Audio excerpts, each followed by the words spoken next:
from the vault, high atop the pastoral center of the Diocese of Camden, you're listening to Talking Catholic. Welcome, everybody, to Talking Catholic, the official podcast of the Catholic community of South Jersey. I'm Pete Sanchez, and as always, my faithful co-host, Michael Walsh. Michael, how are you? I'm very well. I'm glad to be referred to as faithful, faithful, right? You call me faithful, as in like I'm always loyal to you? Yeah, well, just be thankful I didn't call you old faithful. Well, I am old, and it's good to know that I'm faithful, so the two of them go together, I guess. Old reliable, I've heard that term before. Old reliable. I think there are people that would tell you not that reliable, but okay, I'll take that as well. Well, we are here. We're recording this awesome podcast in the vault, and it's June. It is. The first podcast of the summer months. Not for the listener.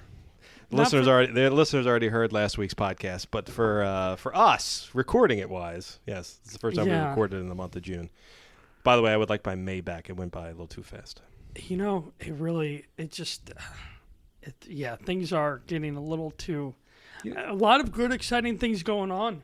I mean, it's coming up, you mean? Whirlwind. Yeah, coming up. Mm-hmm. Going on in this diocese, Mike. Excited this Saturday. We've talked about this a lot. But once again, we're going to talk about the ordination to the priesthood of two young men, Joshua Nevitt and Anthony Infante, at the Cathedral of the Immaculate Conception right here in Camden next door, 642 Market Street. That's going to be 10:30. This Saturday. These two guys have been in formation for a number of years, and one has been studying up in North Jersey, and another has been studying in Rome. So it's just... Two delightful young men really committing themselves to us. That's what I think sometimes lost on people. These two priests, they are choosing to become our shepherds and sacrificing, for us in the image of Christ. And I don't know. Every time we have an ordination, I'm really moved by it because of that. And aside from the fact it's a beautiful ceremony, and one that I really think every Catholic should see, if not every year, every opportunity they get. Even other dioceses, they're all beautiful. So if you get a chance to even watch them online, a couple of dioceses put them up online. Make that an option too. But it's really just kind of a nice opportunity to see sort of a continual birth of the diocese as we have these two new priests joining the fold. I like, it does feel, you're talking about that term, the birth of a diocese. It's great. We have we've had Father Michael Romano, director of seminarians, vocations director in our diocese on, and it's just great. We're blessed with we have a bunch of, not a bunch. We seem to have a good amount of seminarians, but we need more. So we do. We have 16, 18, something like that, and that is very good. There were certainly far more lean years in the past, but now Deacon or Father Michael Romano has done really an outstanding job, and Bishop sort of tilling the fields and cultivating and really looking for people who are very interested in it, who hear that call and are willing to answer it.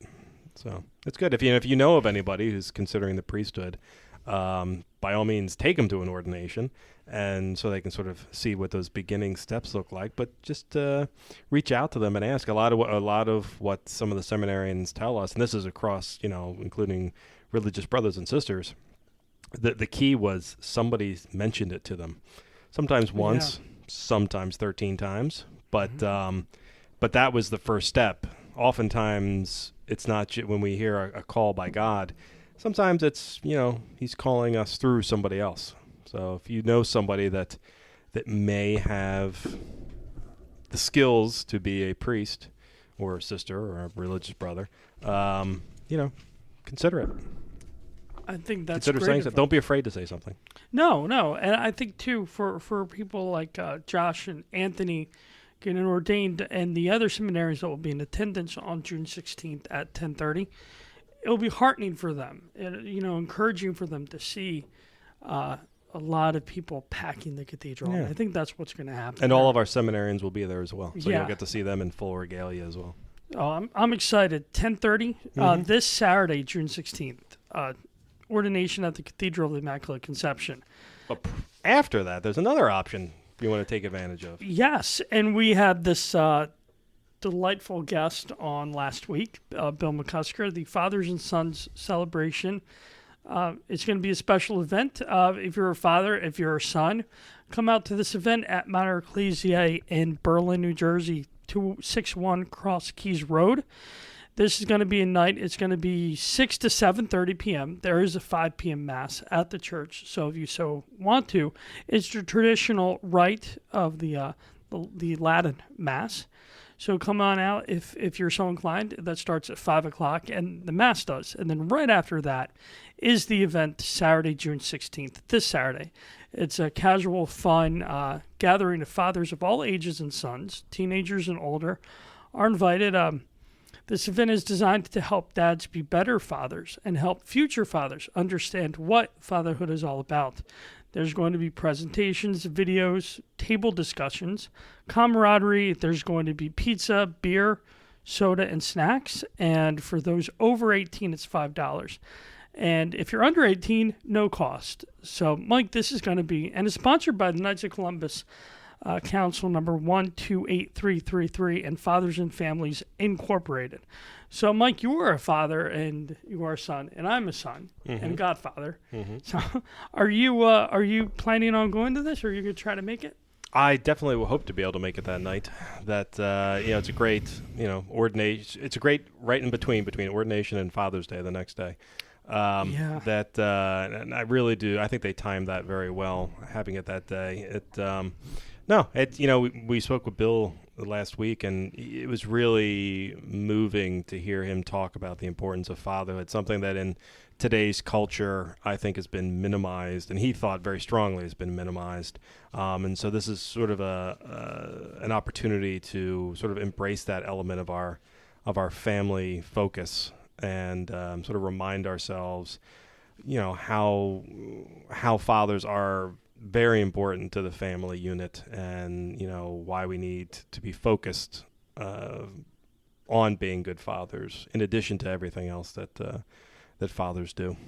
And we talked about I still rely on my father, and my grandfather is still alive, and every time I talk to him I chit chat about a few things and get some perspective from him. So fatherhood is not something that ends with the kids leaving the house. It continues on for decades. And the truth of the matter is motherhood is the same way, but sometimes it's good for fathers to come together and really kind of discuss where our troubles lie. Sometimes we need inspiration and aspiration as much as anybody else.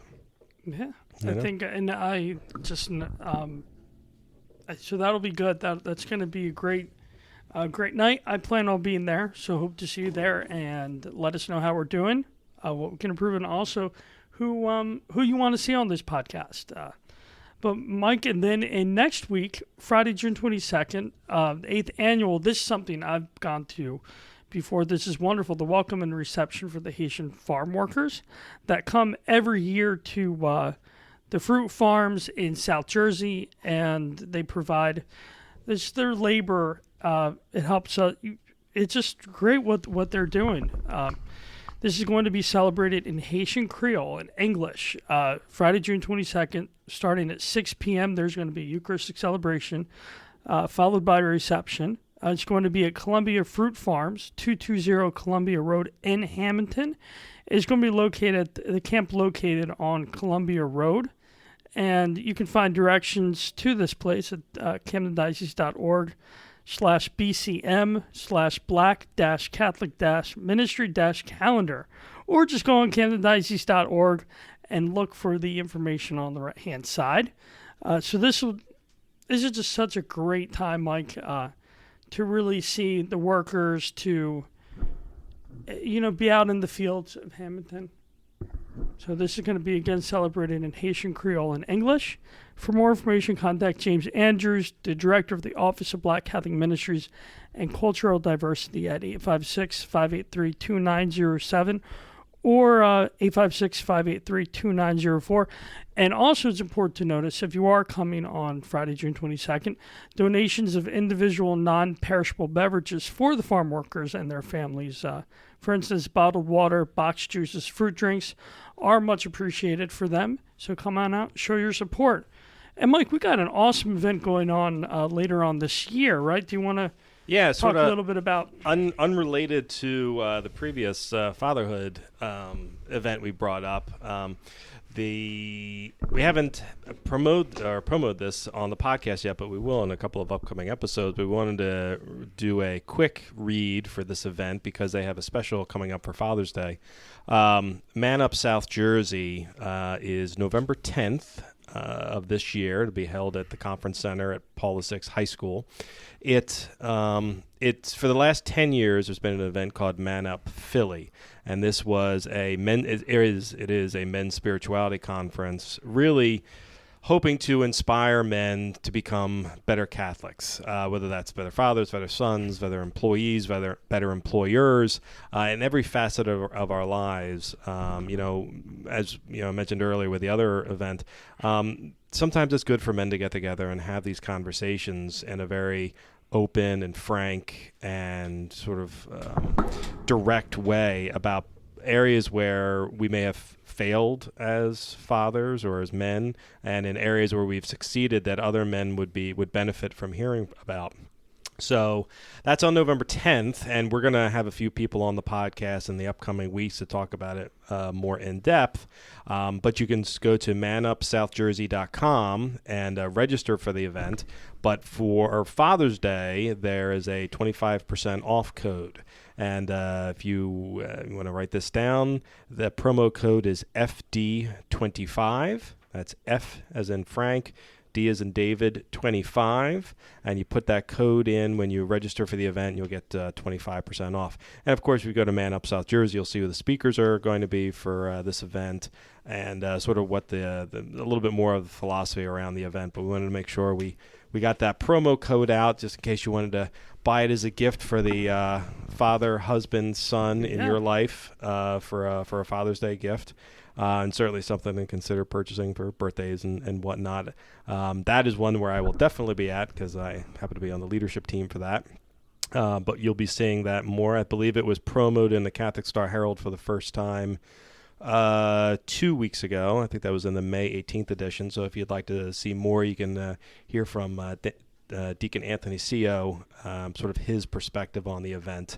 And why it's really a boon for the men in the diocese. So so that was another one of our very long-winded openings. But don't worry, I'm mere 13 minutes. However, Pete, we have a very special guest, another Holy Family guest, if I'm not mistaken, on the heels of Father Picnic, right? We do. We have Julie LaRosa. She is the Assistant Director for Christian Formation. Assistant Director for Christian Formation at Holy Family Parish. Julie, how are you? Oh, wonderful. Thank you so much. And I'm glad I think we talked a bit about the youth rally. I think this is where we set it up. I ran into you there right before lunch, and we kind of, it was great. It worked out perfectly. Yeah. And so talk about, that is, I guess in my communication with you, I've known you to be with youth. And so you went to, it's just, how many years have you been going to the youth rally with your the group? Catholic Youth Rally, this was our 9th year that we've been attending. Wow. And how many youth from Holy Family did go with you this year? Well, we had about 30 people join our group this year. And can you talk about that interesting experience? Sure, yeah. I mean, I hope it doesn't happen to me. I'm sorry. What happened exactly? Can you recount that? With going to the youth rally? Or just, or what you were telling me earlier what happened. Oh, sure, yeah. We had a great day, but the weather, I think we were discussing the weather. It was a little tricky for the day. And right after we passed each other coming out of the picnic pavilion, there was a downpour, I think. But for our group, it worked out great because we were able to have our lunch and just relax for a little bit while the heaviest of the downpour. And then we were able to kind of go out into the park for the rest of the day. Right before Mass. It just was an unpredictable day. Yes. You didn't really, And what did you think about the Mass afterwards? Oh, the Mass was beautiful. It's Yeah, always a great Mass was experience in the auditorium, and just to see all those people and just all the young people from all the different, just the different dioceses, different parts of the state together. It was just a really beautiful experience. Something to look forward to. A nice way to end the day. Yeah. And so what are you're preparing for something else so coming up in a little more than a month, right? Yes. July 16th to 20th will be our Vacation Bible School at the parish. So we're busily getting excited and just getting ready and putting all the pieces together for that. Before we started the podcast, I was mentioning to you that Vacation Bible School is still one of my fondest memories from childhood. I mean, I can clearly remember spending time in summer just focused on the Catholic faith and all the little crafts and the activities we did. That to this day that. Remembering the apostles was what came out of my time in Vacation Bible School, not the rest of my Catholic school year. That was your takeaway from Vacation Bible School. That was one of my many takeaways from Vacation Bible School. No, that's great. But that was remembering the apostles that's where I learned it, and probably I want to say I don't remember, maybe third grade, fourth grade. I don't know. When it finally stuck, it was because of Vacation Bible School. But I remember I was in Vacation Bible School in both Catholic and Protestant Vacation Bible schools, simply because the Protestant church was closer to my parents' house than the Catholic one was.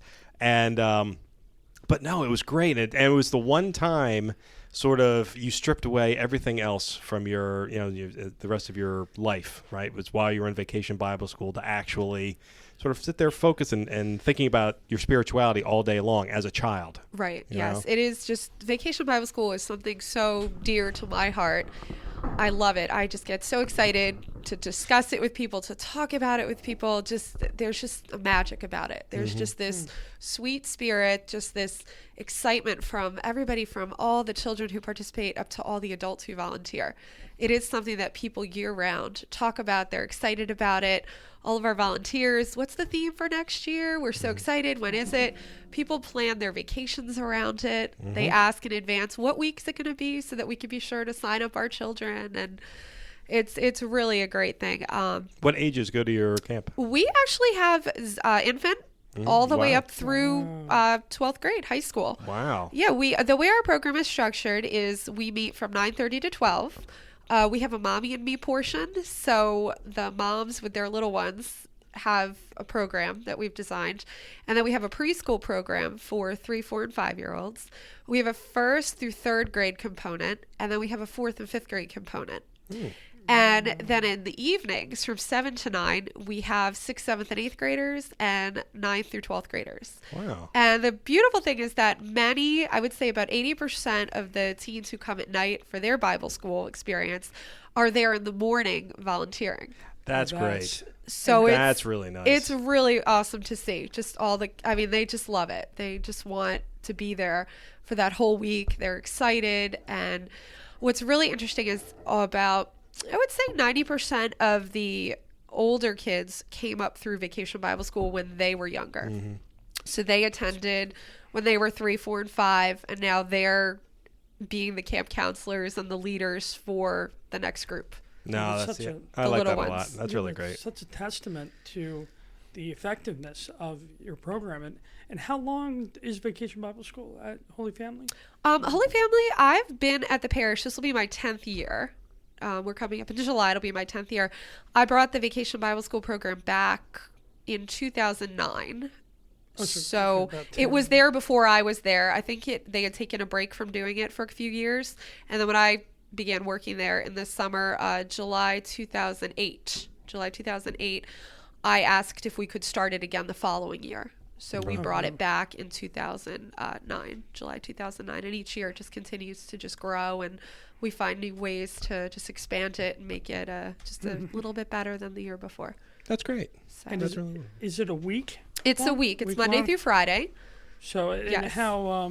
What's the theme this year? The theme this year is shipwrecked. Oh, really? Yes, shipwrecked. Okay. I believe the tagline is rescued by Jesus. Oh. So very beachy. Okay. We're working on our decorations right now. Very tropical. Very nice. So yeah, it's exciting. It's one of the easier themes to decorate for, I have to say. So nautical, yeah. So nautical, we're very lucky with that. We've had some difficult ones in the past that have been a little trickier to decorate for, but this one I'm very thankful that it's that it's pretty easy in summer to find decorations for it. Get some palm trees, get some Hawaiian shirts, tiki torches, awesome. Fishing nets, some fish. What what kind of what's like a typical day or what in a typical class? Sure. Okay. So the kids all come in the morning. Their parents sign them in at our check-in table, and they all start in different sections around the building. We use the classrooms and the main building in the Aquin Center. They start with coloring pages or icebreakers for the older kids, little games, all run by the middle and high schoolers. They're taking care of welcoming them, the icebreakers, just getting them settled. They give them their name tags. They do head counts. After that, they're on a rotation schedule. So all of our 1st through 5th graders meet at the stage to go over the Bible story of the day, the Bible theme, and the song that they learn through the week with the hand motions. And then they split up into groups. And then after that, they'll go to crafts, games, science, Bible study, and they go for snack also. You got to have those snacks. Oh, sure. Absolutely. Got to have the snacks. So they'll rotate between those 5 stations before coming back together at the end for a closing prayer, another singing experience for them, and then they go back into their groups and they do a closing activity. So another coloring page or something just to kind of calm them down a little so that when their parents pick them up, they're in one spot ready to go. Wow. Yeah. Very nice. That actually sounds quite joyful. And what about in the evenings? The evenings, it is from 7 to 9. So we have our high schoolers, they start in the youth lounge, and our middle schoolers start in the main Aquin Center. And what's really great is the night program is actually run by college students and young adults who came up through the youth ministry program also, but who work during the day or go to school out of the area. So this is their chance to get back involved over the summer, and some of our young adults who are around year-round. This is just a way for them to get involved and help out. What a beautiful cycle. It really goes around. That's really nice. Yeah, it's really amazing just to step back and see how it has all come to fruition and just to see where everybody's coming from and just how they're still involved in the program. And, of course, that Holy Family Parish is this beautiful I was going to say tree lined. It's basically in the middle of a forest. It's in a residential neighborhood, but it is so peaceful and so bucolic and so lovely. I have to, in my mind, but every time I walk out, this would be a great place to meditate. But I'm going to assume that with a bunch of kids there, not a lot of meditation time happens. No, it's what I like to do is actually our program starts at 9:30. I actually get there about 8:30 every day, and I take the time, I walk the building, hang up the decorations that fell from the night before, make sure everything's good. But it's just, I like to take it in, to take it all in and just have that time to reflect and just, okay, here we go. But it's great to see everything set and ready to go and know that within an hour to 45 minutes, it's just going to be filled. Yeah. It's going to be filled because between our campers and our volunteers, we have close to 200 people in the morning that will be there for that 2.5 hour, 3 hour. That is a sizable Bible school. Wow. Yes, it is. And that's just the morning. That's just the morning. Yes. Wow. Oh my God. And with religious ed during the school year, is it still going on now? Or our religious education program has we ended a few weeks ago. Our traditional school year classes. We're getting ready for our summer session program the last week of June. Okay, so I was going to say you had that time to prepare for Vacation Bible, but you have another one coming before that. We have it's the summer religious education program. Yes, that'll be the last week of June, and then we have about 2.5 weeks because we also have 4th of July in there also. So we'll have a few weeks, and then we'll jump right into Vacation Bible School. We have a few weeks off, and then we jump into another summer session also in August. Well, hopefully, are you able to take any time away from the parish? I have the weekends. I tend to take my vacations in the fall. Okay. So before we get really started with the fall activities. And talk a bit about your family, or how did you get, are you from this area? I am, local? Yes. I grew up in the Diocese of Camden.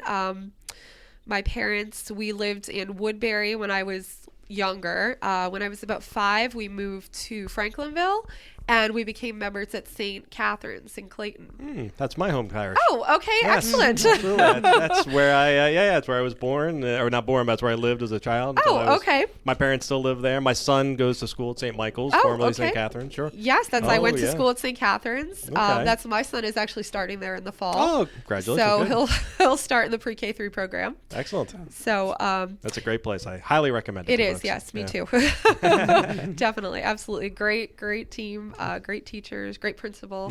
Jan Burney was my principal when I was there. She came 2-3 years after I graduated. Oh, okay. She came the year I started kindergarten. Okay. So I had her my whole experience.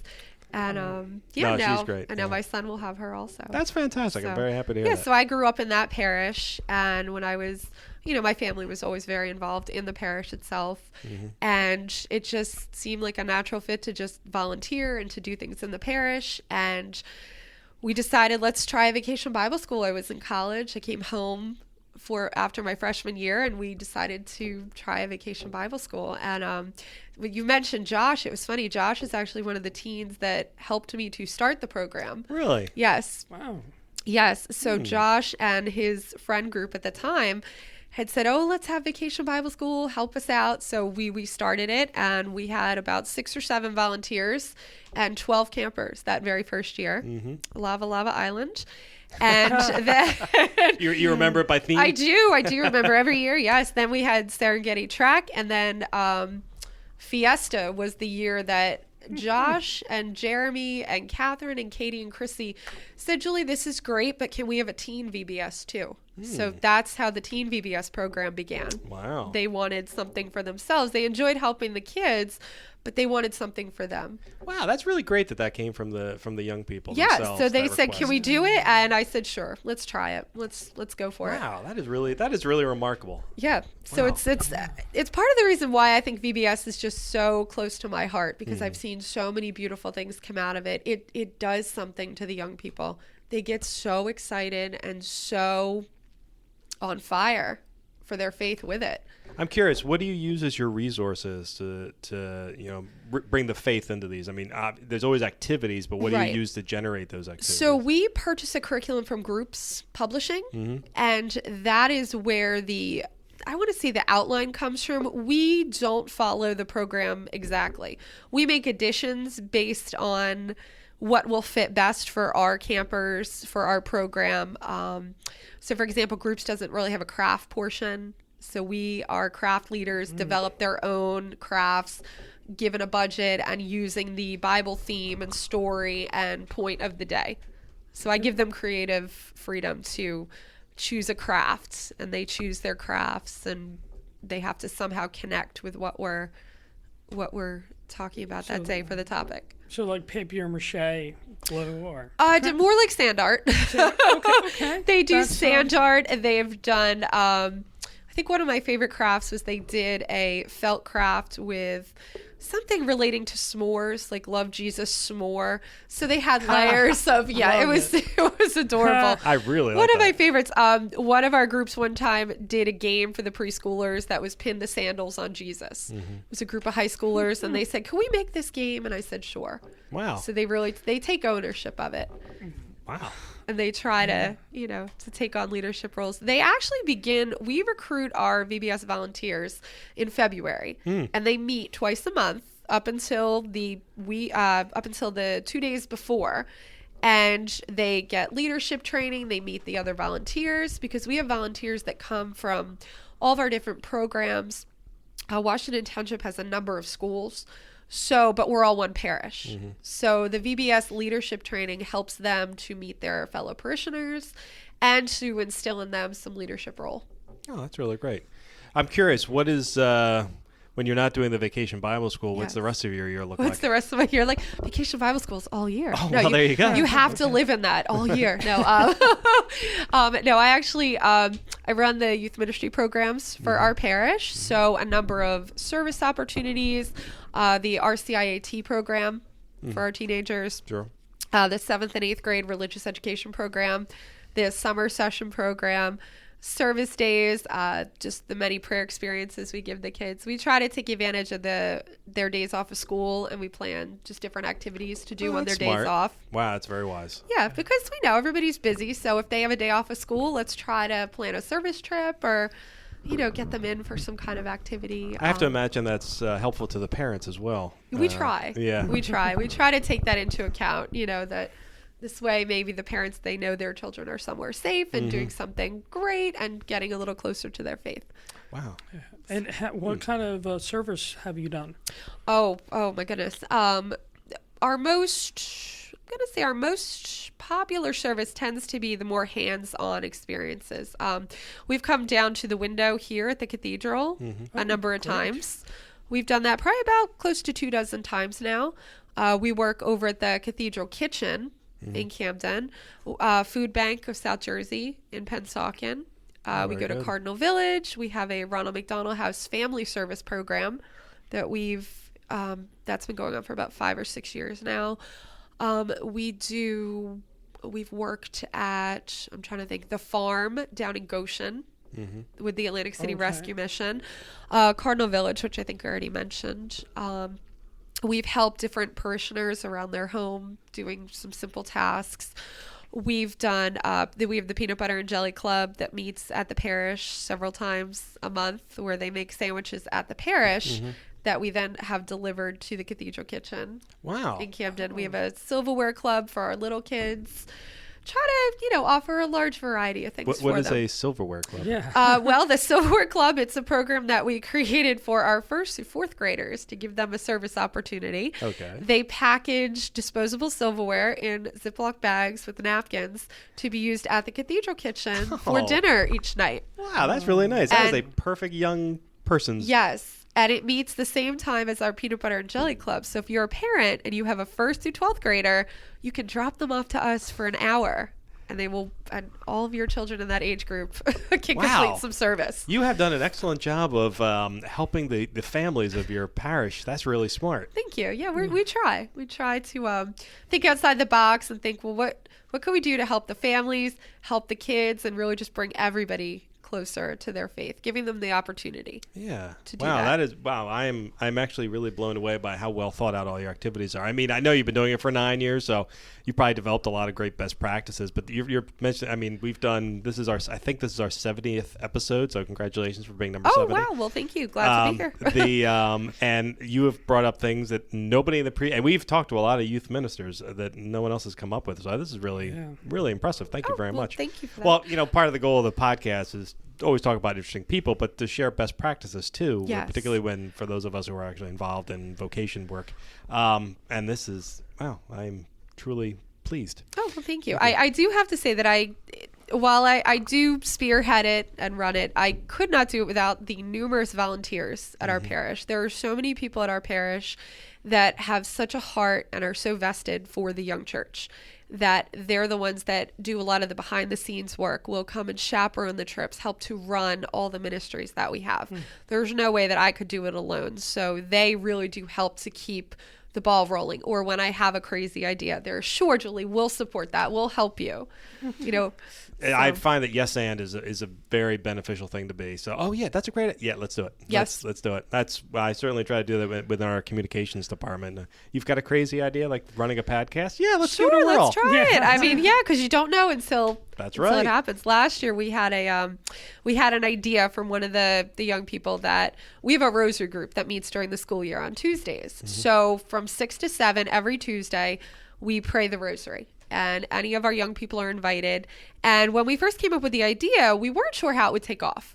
And when I tell you we have almost a dozen young people every week that come, it is a beautiful thing. So we decided, well, we don't want to stop this over the summer. How can we expand it? Because now the kids have a little bit more time. So we started with dinners. So now the kids get together on Tuesdays in the summer. Our first one is tomorrow night. And they get together at 5. They cook dinner in the Aquin Center kitchen. We eat together. We have some community time, and then we pray the rosary together. Wow. And we have gotten such a great turnout for that. This will be our second summer. And I wasn't sure how it was going to go, and it really took off. And out of that came another idea for Wednesday nights to start a basketball barbecue beatitude series more geared toward the boys. So our wonderful our wonderful young people really got excited about that, and our parish said, sure, let's go for it. So now we have a 46-inch tall basketball net in the Aquin Center that will be moved outside, and pretty soon we'll be starting that on Wednesday nights. So I'm curious, barbecue I get, Yes. basketball I get. Yes. How do the Beatitudes figure their way into all of that? Starts with a B. There, okay. No, that part I got, but I'm curious, how do you introduce the Beatitudes as part of barbecue? Well, we're going basketball? to, again, our first one is coming up, and I'm meeting actually on Wednesday with the high schoolers who are going to help me develop this. Okay. So we're going to talk and figure out how we're going to introduce the Beatitudes, whether it's a Beatitude a week or a game, a discussion. I'm going to kind of let them take the lead on it and then help them to actually make it so that it's a concrete. What time is that going to start, do you think? 5 to 7. 5 to 7? Yes. Okay. Maybe I can come out with the camera sometime. Yeah, sure. We'd love to have you. That'd be great. Notepad? That would be so. Yeah, definitely. Have you, you've been doing this, you said, since 2008. What keeps you going? What keeps you waking up every day, driving over to Holy Family, doing this kind of work? It seems like you've done a great job inspiring the faith out of the attendees of all of your events. Yeah. How do you keep your own faith sort of inspired and energized? I have a great support system in my husband, in my own family. My parents are very supportive. My coworkers are amazing. I could not ask for a better group of coworkers. Our pastor, Father John, is so supportive. Mm-hmm.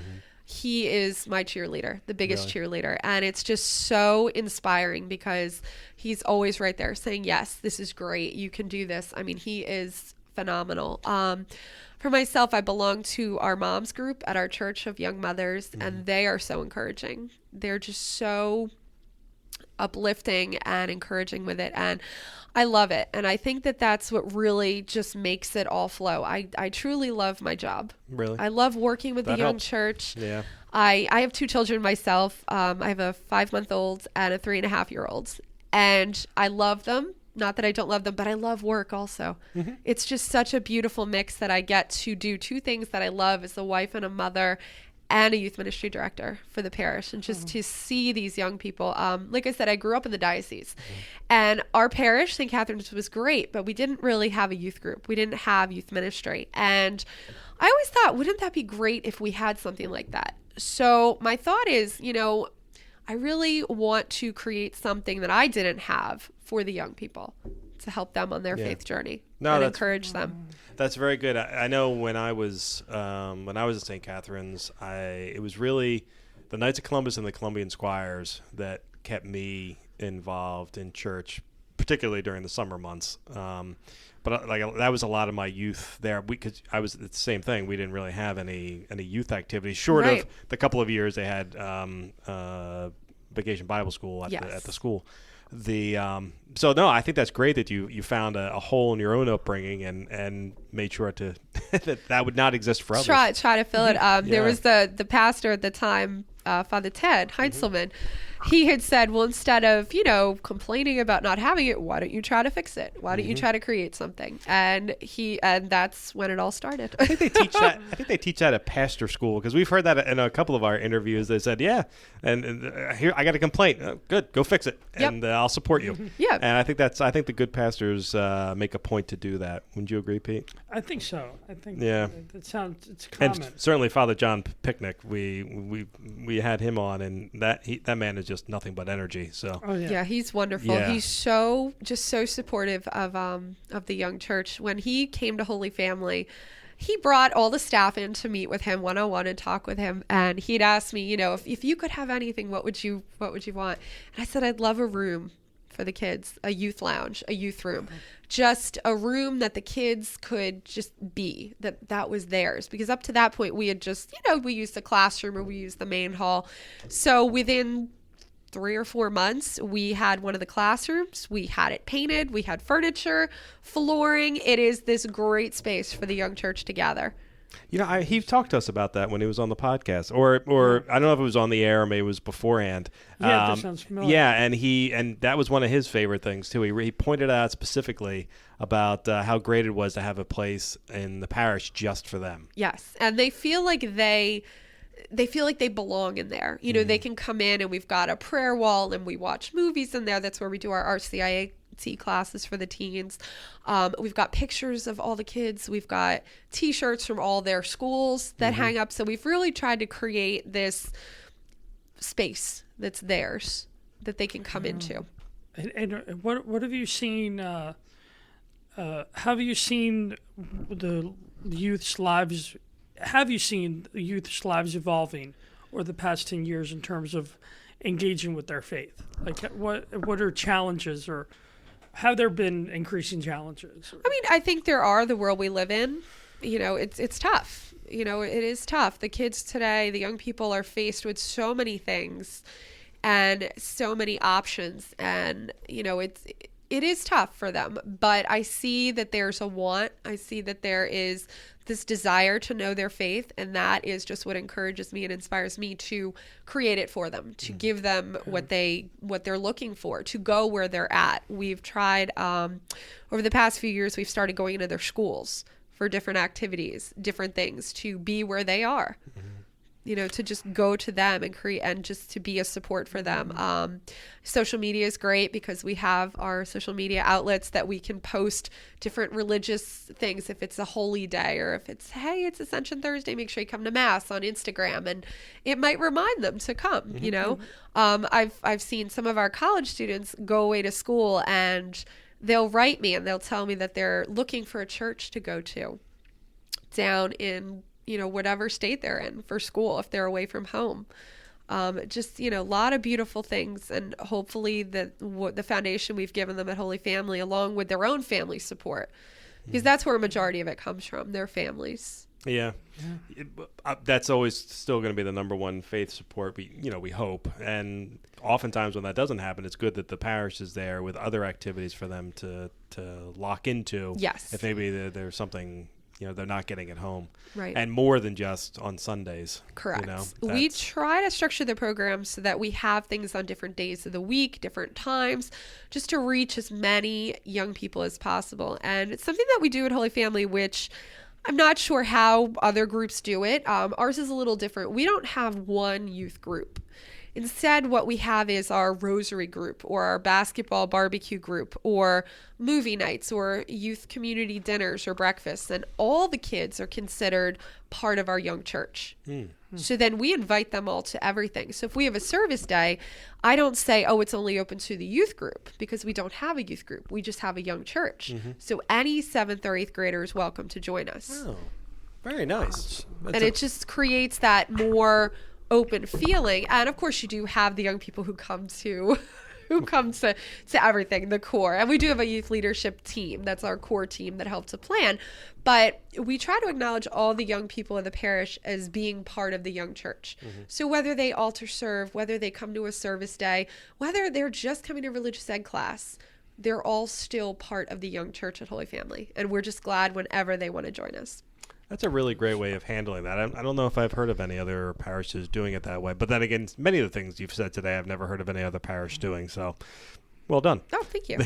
Yeah, we try. But no, I think there's a certain brilliance to that, and I'm hoping that many people are listening to this podcast and going, I'm going to steal that idea. That's for anyone who's wondering. That's what the podcast is for stealing other people's good ideas. Yes, please feel free, because it can only bring about more good things for the young church of South Jersey. That's right. So, and where can people find you on Twitter, Instagram, Facebook? Instagram, we are Holy Family Youth 08080, which is the zip code for Washington Township for Sewell, because there are several other Holy Families out there. So this is our unique. We do have Twitter, and we also have Facebook, but there are different ones for the different groups. And we also have Remind. Oh, sure. Remind. The Remind system for all the different groups that we have. What is Remind? Remind is a service that I think most teachers use. A lot of teachers use it, and you can join from your cell phone. You join a virtual group, and the group leader can then send a text message out to all the group members. So we do that for all of our different activities. So if you want to know about the rosary dinners, every Monday you'll get a text, hey, rosary dinner is tomorrow night. It's a little reminder. Oh, okay. Yeah, so it's That's a way perfect. to connect through the cell phone or the computer with a specific group. So you're not telling everybody. You're not telling 800 people. I mean, we do through email also, but this is going directly to those people who are specifically interested in this activity. And that's something that's so evolved with the. I was at an event talking about the Synod on young family, youth, and the young church. Yes. There's something with Greg Coogan told me about a lot of the youth now. The young adults are still checking email, but the youth are all text messages. Correct. They're text messaging, they're Snapchatting, they're Instagramming. That's where they're getting their news. I've actually taking pictures of our flyers that I create and putting them on Instagram. And they'll read it, or they direct message me on Instagram. We do have Facebook, but honestly, that's where their parents are. So we still keep the Facebook pages active. It's just that's for the parents. Yeah, and you're finding the most traction on Instagram? Instagram is where we have the most. Twitter, believe it or not, we don't really see too much traffic on there from the young people. Even the parents, I don't know why, but they're more Instagram, Facebook, the Remind. I find Instagram, for me personally, that's the best one. I mean, I think it just fosters creativity, like with the pictures, and I don't know, I'm more drawn to a picture than to text. Yes. I've been telling people that for years, and I realize it's the domain of young people. But when I hear somebody tell me that I can't deal with the acrimony on social media anymore, I was like, go to Instagram. Right. That's not to say that somebody won't post something acrimonious from time to time, but that's where I go when I just want to say good news, interesting photographs, art. Right. Exactly. It's and I find that more I mean, everybody sees celebrities show up in their feeds and sort of in us, the diocese putting stuff out and the diocesan elements putting stuff out. But I also see my friends posting to that, and that's when I get the biggest kick. Wow, you guys are down at the beach today. That's fantastic. But I don't need it with all the other histrionics. It's just, that's a cool photograph from a cool angle. Right. It's just, it kind of gets right to the point. Here's the pertinent information. They know where to find us if they need more. Yeah. Or if they want more. It's just kind of, you have to just always be there because the world we live in is so busy that you do have to be busy and you have to be in with them. Yeah. And you have to have something that intrigues them to want to know more. I would agree completely.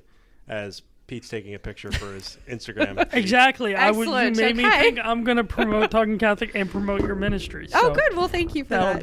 I just Insta'd that. I don't know. Did you Insta that? I don't think you actually Insta No, that. I didn't. I will Insta that. Okay. I'm trying to be hip. Insta that, yeah. Is that what people are saying now? Insta? I don't say any of those words, but I don't know. I just say I'm going to post it on Instagram, or did you see this on Instagram? But hey, you can do whatever you feel called to. As a millennial adjacent, I'm more than happy with you putting that on there. Okay. How many photographs are you going to take of our guests? That was it. No, the first one I did not have on silent, so you heard the shutter. Okay. It wasn't really a shutter. I don't think they have. But if you're going to put this on Instagram, shouldn't you also do a selfie too while you're there? Should I take a selfie? Well, since we're talking about over the audio, we're why talking not? about it on the podcast. You can put up two, not of me, of yourself. That's of both of us. Oh, all right. Here, okay. we can move over. I can take a selfie. All right, I'll move Julie. over. There we There you go. go. I think this is the first podcast selfie we've done on air where we've referenced it. You cannot see this, but maybe it'll be on Talking Catholic. I'll have to send this to you. You know what? There You can post that now as a behind the scenes for a future podcast. You know what? I'll put it on my personal one, and I will tag Talking Catholic. There you go. Well, my philosophy has always been that Facebook is great for telling stories, Twitter is great for disseminating news, and Instagram is great for giving you a behind-the-scenes view of what's going on. Since kids always, what really appeals to young people is how much authenticity they see in a photograph or in a post. Yep. So they can usually tell if you're trust what you want on Facebook and Twitter, but Instagram, the intention is to be fairly direct and honest and sort of open. To be as real as you can be. And that's what they connect with. They want real. Yeah. They want to see the reality. They want to connect with that. Yep. And see that that's what it is. So good job being real there, Pete. Thank you. I'm keeping it real. Excellent. We're keeping it real here in the vault. Well, thank you very much for joining us. Well, this thank was you so really much great. for having me. I appreciate it. And thank you for giving us a ton of other ideas for the Catholic Star Herald to report on at some point. Sure. Yeah, definitely keep us in the loop. Barbecue, basketball, and Beatitudes. Yeah, I think you're going to see that written up somewhere soon. I'm there. Excellent. I love those little, and Shipwrecked is the name of the. I love it too. Shipwrecked. Yep. So Rescued by Jesus. Exactly like Peter in the water. Yes. Kind of that, or the boats on the storm in Galilee. Yes. So we try to end some of these podcasts. I'd like to ask you a final question. What if you had one? Can you share a piece of advice that you've learned or that you've heard from somebody over the years that has been helpful to you that you could share with others? Along the lines of ministry, or just along the lines of in general? Yeah. Okay. I mean, it's going to intertwine with faith, because faith is a very large component of my life, and that is that we don't choose we do choose. We choose where our paths are going, but God has already pre-chosen that for us. And I find that is so helpful for me, especially in times, life, you have ups and downs, but God's got a plan. Mm-hmm. And he chose me for this life that I'm living and this work that I'm doing. And he brought you to it. He'll see you through it. And he's right there, and he wants it to keep happening. He wants it to keep going. And I know that he has a beautiful plan, and sometimes it's not always, there's storms, but in the end it really is beautiful, and God knows what he's doing. So just to trust. That is a great that's great perspective. I will say that that's helpful to me too. And my those lean times, you're like, I wouldn't be here if I wasn't supposed to be here. Exactly. So let me continue it through. I would agree completely. Right, Pete? I couldn't have said it better, Mike. It's a good thing you asked her then. She said it perfectly. She did. Oh, she did. thank you. Julie, thank you so much for that advice, and we can all take it to heart. I know, for me, I'm just thankful we had this moment here in the vault, and hopefully you can come back. No, I would love to. Thank you for the opportunity. This was wonderful. You got it. Well, thank you very much, Julie. Pete, good talking to you. You too, Mike. All I'll right. see you at the ordination. Definitely. And Julie, are you going to be there? Yes, I'll be there. Yes, a couple of our young people who, again, started this journey, were going to go in support of Josh. Oh, that's great. After all these years. Yep. That's wonderful. Makes me very happy. Yeah. All right, we'll see a nice big cathedral full of people for the ordinations this year. And please, on iTunes, rate us, give us 4 or 5 stars if you're so inclined. So write a review. So by doing that, we can reach others in the new evangelization. That's right. And contact us on Twitter or Facebook or Instagram, because we are also on Instagram. If there's anything you'd like to know more about us, or by all means suggest people for the podcast. We are always looking for we haven't run out yet. We're always looking for great people to come on the podcast. God has graced us with wonderful people. It's really, and you're no exception. Thank you. Oh, thank you so much. All righty. Take it easy, Pete. You too, Mike.